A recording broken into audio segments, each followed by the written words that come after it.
May sinasabi dito ang ating kapatid, Huwag yung generic na nebulizer. May mga magaganda naman, nasa 1315 lang ata kasi. Na-project ko na yung dati sa barangay. Maaari ko bang malaman kung sino yung nangangailangan ng nebulizer, kapatid? Hindi po generic yung po sa generic pharmacy, meron akong nakita. Sa pharmacy ng generic store, may available na nebulizer. Okay. Sino ba yung humihingi ng nebulizer? Mangyari na mag-present dito ng maisaayos natin yan. Alam natin kung kanino ibibigay yan. Tingin nga rito kung sino yung nangangailangan ng... Pakitulungan nyo, moderators. Sino nangangailangan ng nebulizer? Yung kausap ni Kuya J-Pac nyo. Okay?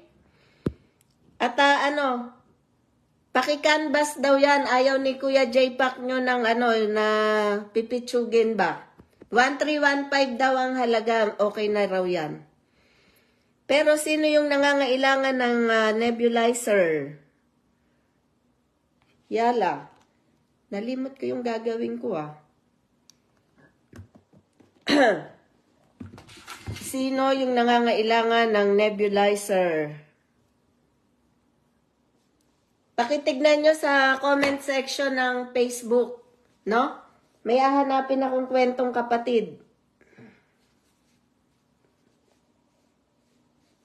Pakitingin ninyo yung comment section sa Facebook.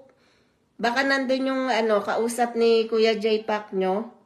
Yung humihingi ng nebulizer at pagkakalooban ni kapatid J-Pac. Yala. Wag natin i-miss ang opportunity na tayo ay makakapagbigay solusyon sa ating mga kapatid na nagbabaka sakali dito sa ating kwentong kapatid sa art. Yala. Ito po, Ate Rem. Ito.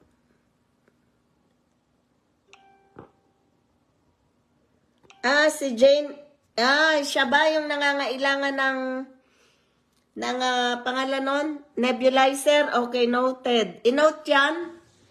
At tutulungan ni kapatid J-Pac. No? Mag-canvas daw kayo ng nebulizer na worth 13,215. Okay naman na daw yan.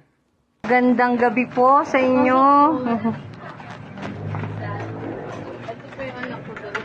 Dalawa anak mo. Okay.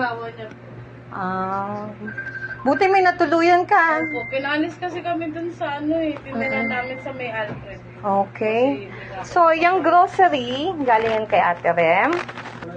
Ayan. Ito po yung nebulizer, galing kay Sir J-Pac. Ayan. Ito po si Mary Jane Aslopor. At ito naman yung grocery niya. Ito po. J-Pac at Ate Rem. Binigay niyo pong nebulizer at grocery para sa mga anak ko. God bless you more na may marami pa po kayo matulungan na ating mga kapatid. Subscribe, follow. Mag-subscribe at follow po kayo na Ate Rem at Kuya J-Pac. Thank you po.